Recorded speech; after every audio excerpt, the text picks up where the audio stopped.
কই রে মা? রেণুকা, লতিকা, ময়নামতি, তোদের ঘুম ভাঙলো না নাকি রে? সেই কখন ভোর হয়ে সকাল হয়ে গেল, এখনো তোদের ঘুম হলো না। তাড়াতাড়ি ওঠ মা, তাড়াতাড়ি ওঠ। ও ময়নামতি, তাড়াতাড়ি ওঠ মা, আমাকে কটা রুটি করে দে না মা। সেই পথে বড্ড খিদে পায় মা, এই বুড়ো হাড়ে তো আর পারি নে গো। তাড়াতাড়ি ওঠ মা, কটা রুটি বানিয়ে দে।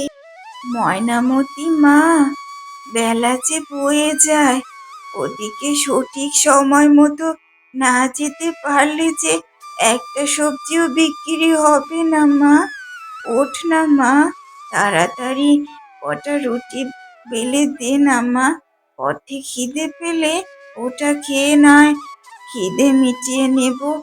আর দুটো মেয়ে আছে, জানি ওরা কোনো কাজে আসবে না, তাই ভুলেও লাভ নেই। তুই ওঠ না মা, ওঠ না, বেলা যে বয়ে যায়। এই রে, সকাল হয়ে গেছে, ভোর গড়িয়ে সকাল হয়ে গেছে। মাকে এখন কি করে খালি পেটে বিদে করি? ইস, আমার জন্য মা আজকে না খেয়ে থাকবে। যাই যাই, তাড়াতাড়ি গিয়ে কটা রুটি বেলে দিই, তাও তো পথে কিছু খেতে পাবে। যাই যাই।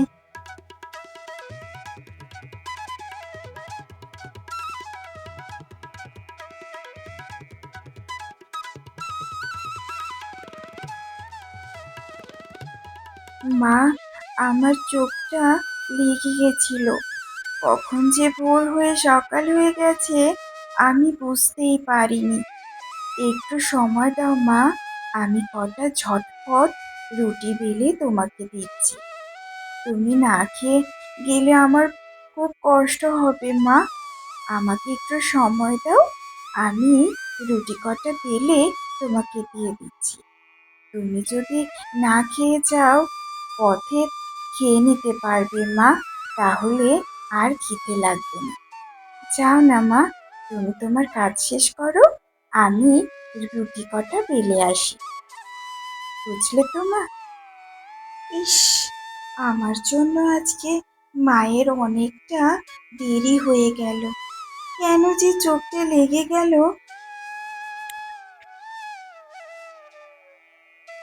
মা ময়নামতি, হলো নাকি তোর মা? আমার তো আবার বেরোতে হবে। এই তো মা, হয়ে এসেছে। আমার জন্যই আজকে তোমার না খেয়ে বেরোতে হচ্ছে। আমার যে কি খারাপ লাগছে। এই নাও রুটি, পথে খেয়ে নিও মা। এই নাও একটু পায়েস করেছি, খেয়ে নেবে কিন্তু মা, মনে করে, না হলে কিন্তু তোমার শরীরটা খারাপ করবে বুঝলে।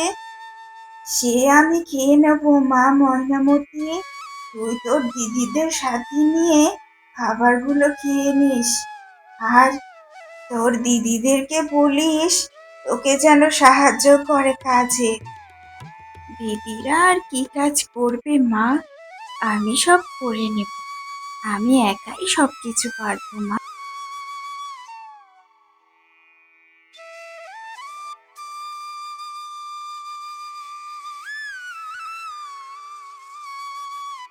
এই দিদি, ওঠ না, সেই কখন সকাল হয়ে গেছে, আমি রান্না বান্না সব শেষ করেছি রে।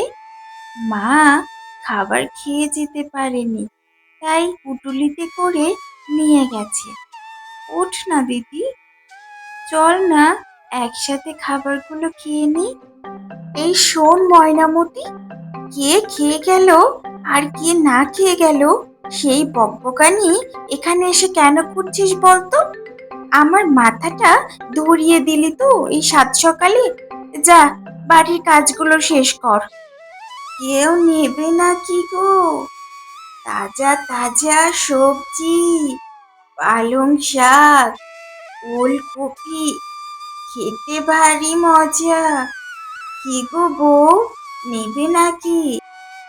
বুড়িমা, তুমি আজ এসেছো, কিন্তু দেখো আমার কর্তা মশাই